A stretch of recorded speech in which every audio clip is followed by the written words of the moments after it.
Enterprise TV, a tradition of truth.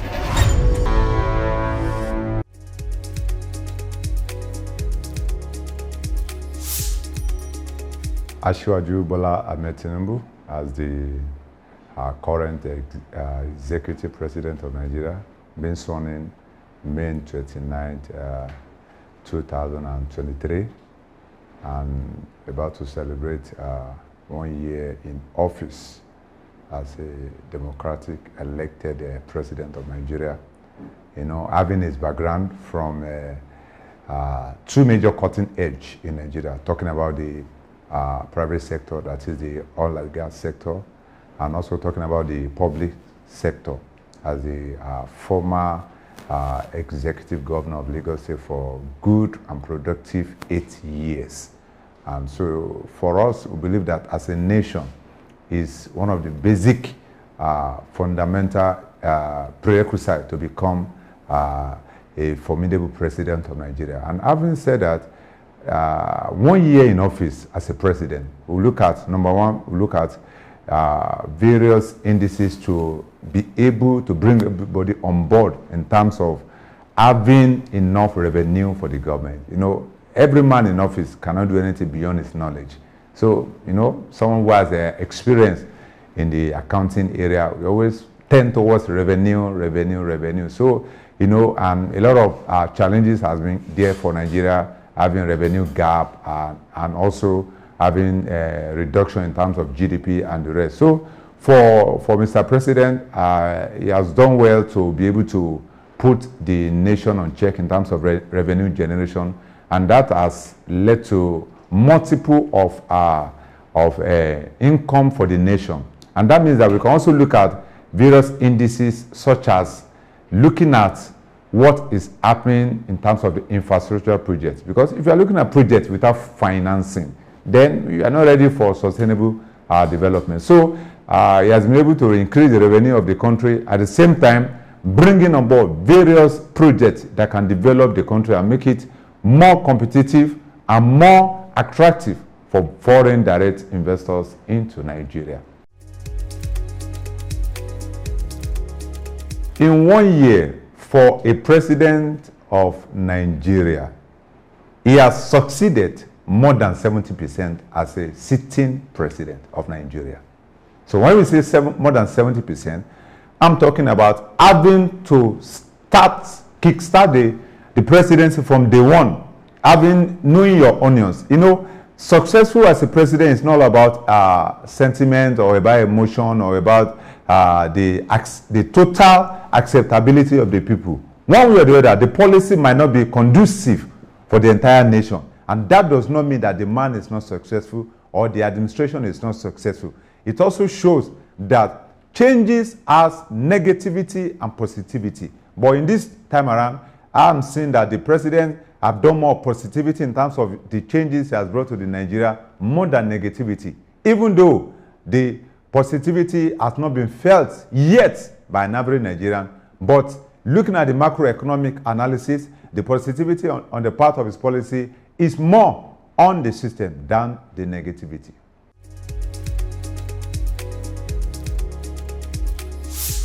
All right, so we talk about having the, you know, when I say it has affected the macroeconomic aspect, talking about inflation rate being increasing as a result of so many indices. We also talk about the consumer price index also of an individual. You know, as of today, some are saying that, you know, purchasing power of an individual in Nigeria is not even available to purchase anything, not to purchase the power. So that is some of the negativity. But in spite of that, we can also see that even though the inflation is high, the arena of revenue is very key for you to even cushion the sustainability of that inflation.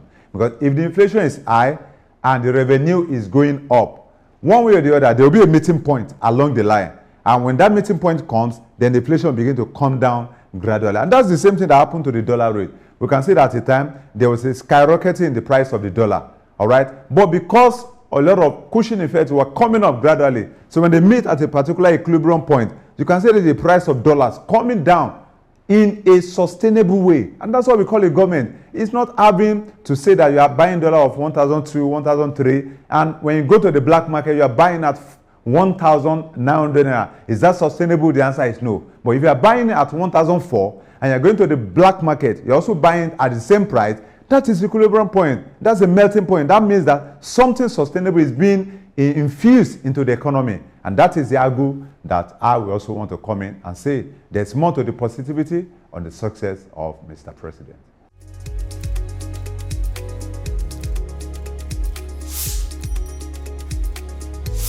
The positivity of the policy of Mr. President, like I said earlier on, is having more of increase than the negativity. When you look at an economy, what do we have in the last 10 years? Don't forget, there is a precedent into the economic policy and figures of the country. Because there was a time in this country we were having what we call oil windfall. There was a time in this country we were having robust in terms of our foreign reserve. There was a time in this country whereby our dollar was, was very robust, and the dollar rate in the market was low, and there are a lot of dollars coming in from outside the country.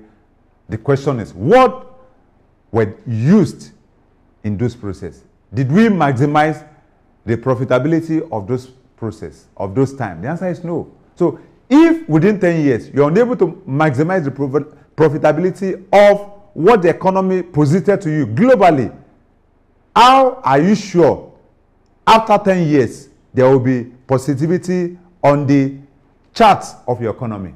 The answer is no. You can't get positivity. So that chart is becoming negative now as a result of our mismanagement and misconceptualization of the global economy in the last 10 years. It doesn't matter whoever party that was in power. There was a lot of mismanagement in terms of our global economic capacity.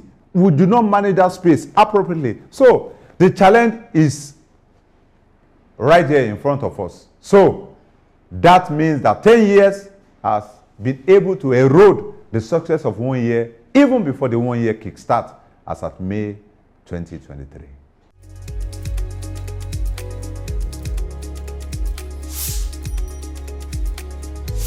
When you talk about government lying, that has no sustainability in terms of proving that fact of lie. Now, what do you mean by government lying? What do we mean by government lying? When a government of a country said or is saying, I am bringing so millions of dollars through some particular company from my country, and that has not come to be. The question is, who is lying? Is it the government of that country, or the company from that country, or the host country? So these are three parties involved in those transactions. So I'm surprised that we're having this kind of conversation that one party is lying out of three parties. It's not possible. For you to say that those figures are lies, that means those three parties involved in those transactions must be part of that lying process. If those three parties are not part of the lying process, then it's not a lie. Even though maybe there's a gap in the figure or there's a gap in the announcement date, that doesn't mean that it's a lie. So announcing a particular figure to be pulled out at a particular date and it's not coming up, does not necessarily say that it's a lie, because the counterparts have not declared that they are not part of that process. If the counterpart said we are not part of this particular economic arrangement or foreign investment into this country, then that's a lie. But as long as those countries or the company of those countries has not refuted such statement, then how do you say the government of Nigeria is lying? I will never be part of such unrealistic and biased sentiment.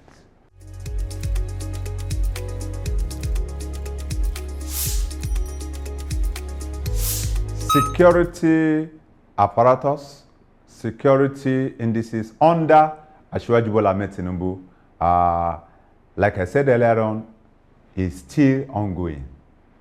And no administration in Nigeria has been able to successfully break down the security challenge of the country. So we cannot ascertain the level of the success as of now. We can't put a figure to it, even though its success rates is still going gradually upward, but we cannot put a figure to it as at now. And why am I saying so?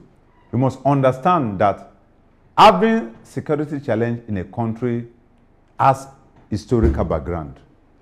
Having security challenge in a country has economic background. Having security challenge in a country also has traditional background. So in all of this, are you saying that just within 1 year, we can give a figure to the success of Mr. President? The answer is no.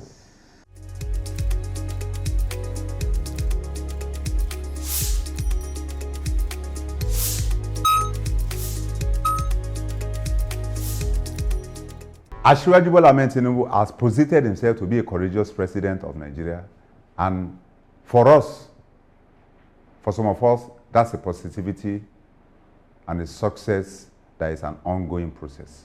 When you talk about pulling out of resources of foreigners or foreign investors out of Nigeria, as of yesterday, I was privileged to listen to a particular documentary talking about a company in Nigeria, a foreign company in Nigeria that has been in the country consistently since 1993 without pulling out.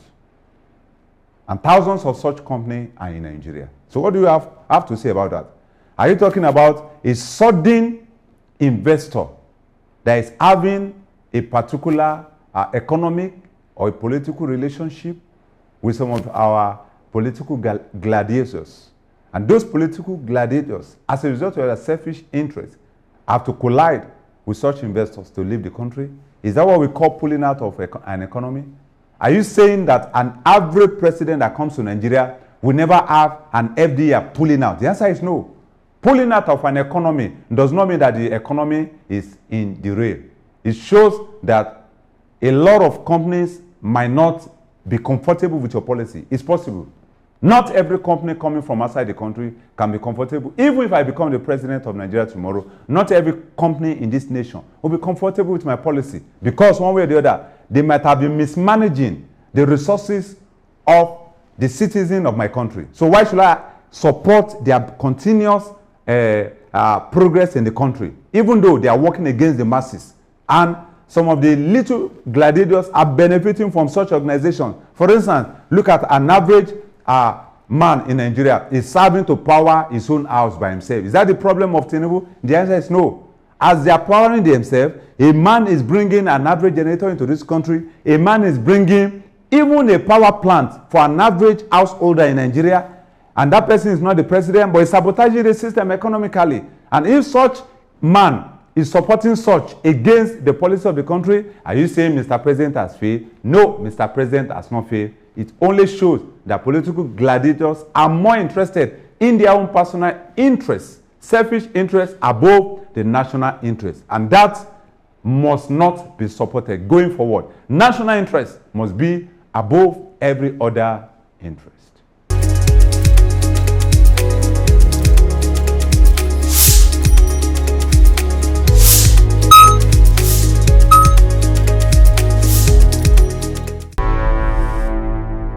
Enterprise TV, a tradition of truth.